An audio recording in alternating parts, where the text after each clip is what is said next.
Right, ladies and gentlemen, welcome back to the channel. Tonight we're back here talking about the Pittsburgh Steelers as week 2 of training camp officially wraps up. The Pittsburgh Steelers offense and defense, their team in general is reportedly putting on a show. Today, the defense stepped up, the wide receiver stepped up. George Pickens made his daily quote-unquote, oh my God, in heavens catch according to BehindTheSteelCurtain.com.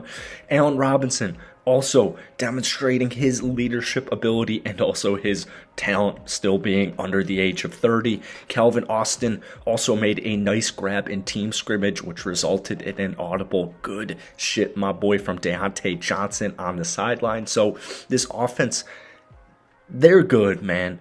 This offense is really freaking good. That revamped offensive line, new additions coming on in, Allen Robinson, a healthy Calvin Austin III.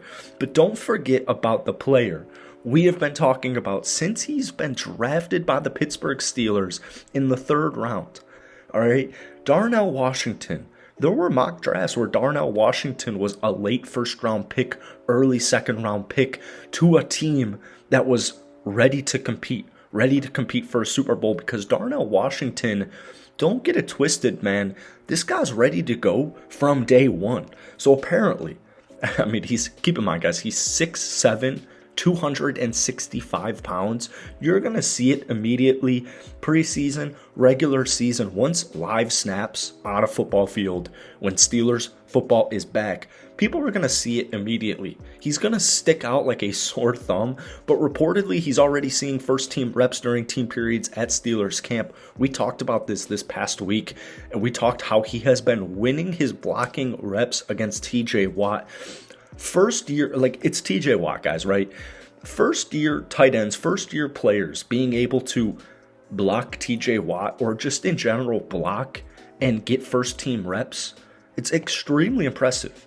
Mike Tomlin, the Steelers head coach, said you'd be wrong if you thought Washington was one-dimensional. He's a tight end mismatch nightmare, okay? He is just a mismatch nightmare in general. We're going to talk about this Steelers offense and a couple of things about the defense from this week in training camp. But before we do, if you guys enjoy it, be sure to hit that like button, hit that sub button for daily NFL content. Steelers fans, appreciate your guys' love so much. If you could try and get this video to 300 likes, that would mean the world to me. So, the thing with the Steelers is this. There are so many weapons on offense, right? You already have an established wide receiver in Deontay Johnson. You bring in an established veteran in Allen Robinson II. I think the injuries to Allen Robinson in the last couple of years have added like 4 years to what people think his age is. Allen Robinson is only 29 years old. Now, he will be 30 in just a couple of weeks, August 24th. But a 30-year-old Allen Robinson, man, you have Deontay Johnson, you have George Pickens, who's ready to break out as a sophomore star. If Allen Robinson's wide receiver 3, man, you're in a pretty good position. Don't think he's going to be a 1,000-yard receiver, but he's going to be somewhere close to like 800, 850 yards is my projection. A great 50-50 guy for Kenny Pickett. We know they want to try that deep ball a lot more, but even off the field and just mentor leadership ability for Allen Robinson and Deontay Johnson for a cat like George Pickens, it goes a really, really long way. And obviously, we've talked about Calvin Austin III on this channel a whole bunch. Steelers fans are extremely excited about his potential for very good reason. I know his training camp started a little bit shaky. Keep in mind, it's training camp. A lot of things are going to be very shaky.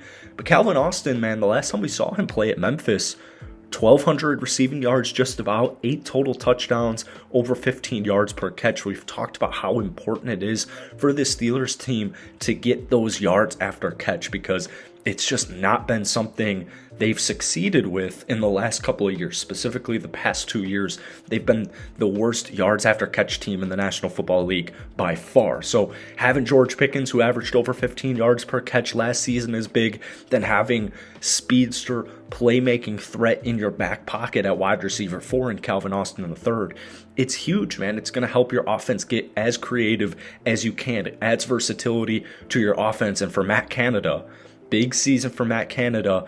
I'm really hoping he's the guy. Calvin Austin III is going to make his job a whole lot easier. But when we take a look at the Steelers team, man, it's just so deep, right? Darnell Washington, 6'7", 265, making an impact before week one even begins. It's crazy because Pat Freiermuth is one of the more underrated tight ends in the National Football League as is. The Steelers' passing attempt last year, statistically, they were the 8th worst team. They threw for almost 4,000 yards, just over 3,600 yards. Not a great passing season, right? Started it off with Trubisky. Kenny Pickett took a couple of weeks to get his feet under him as a rookie. But at the end of the day, like Pat Freiermuth last season, really good year.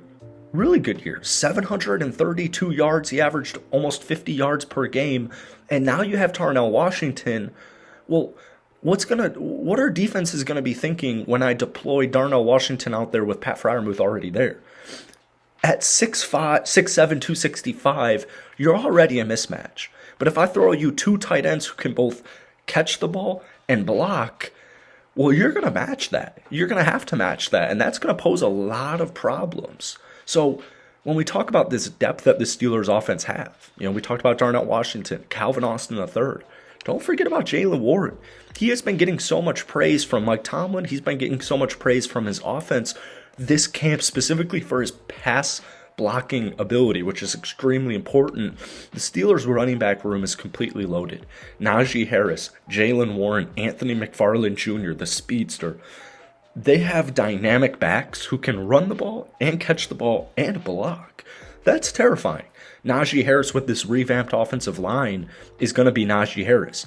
But as we all know, especially in the Pittsburgh Steelers division, when we get to that smash mouth football in the final 5 weeks of the regular season, when the temperature drops, it starts getting snowy, the field is slick, having a guy like Najee Harris is huge, but having guys like Jaylen Warren and Anthony McFarland Jr. behind him are even bigger, so you can conserve Najee Harris's health. I feel fully confident if Jaylen Warren and Anthony McFarland Jr. had to be RB1 and 2 for a stretch of a couple weeks if, God forbid, Najee Harris were to get banged up. But injuries are a part of the game, and depth's extremely important. In Jaylen Warren's rookie season, we saw a lot, man. He can run the ball. He averaged 4.9 yards per carry. He had 379 rushing yards last year, 28 catches, 214 yards. So just barely under 600 total yards from scrimmage as RB2 in your rookie season. Jaylen Warren, he's going to establish the Steelers running back room this upcoming season as one of the best in football. So that's really what I've been noticing. And obviously, we didn't even mention Kenny Pickett's name, I think, in this whole video. It's going to come down to Kenny, but we know that at this point, there are so many threats. There are so many weapons behind him. With the top 10 defense, a lot of these rookie defenders, Joey Porter Jr. has been impressing. Nick Herbig's been impressing. The Steelers look like they had a phenomenal draft, a phenomenal free agency, phenomenal offseason. And the way the team just kind of rallied together last year, strung together a bunch of wins to finish off the season, a 4-game winning streak to finish 9-8. Kenny Pickett getting first-team reps, building the chemistry with his receivers for an entire training camp.